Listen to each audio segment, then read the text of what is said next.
Ay, ilipas na naman ang September, sunod October. Yung iba hindi nila feel na magki-Christmas. Yung iba feel na feel.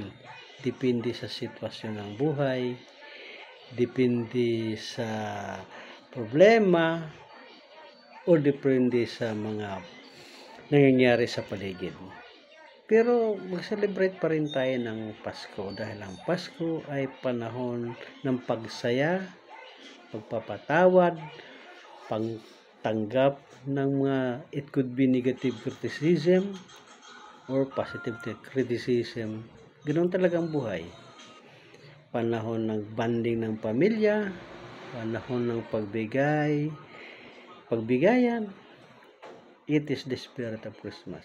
Camaraderie, unity, pagkakaintindihan, pagpapatawad sa isa't isa. Kasi yun ang espiritu, tunay na diwa ng Pasko. Iwan ko lang sa inyo. But it is how I feel.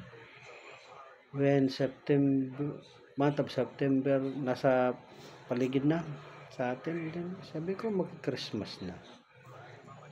September, October, November, December. Sana lahat tayo after December, ito rin pa rin natin siya na Christmas para maganda ang buhay. Lumakad tayo with prudence, patience, and foresight. And of course, the guidance over there, the Lord.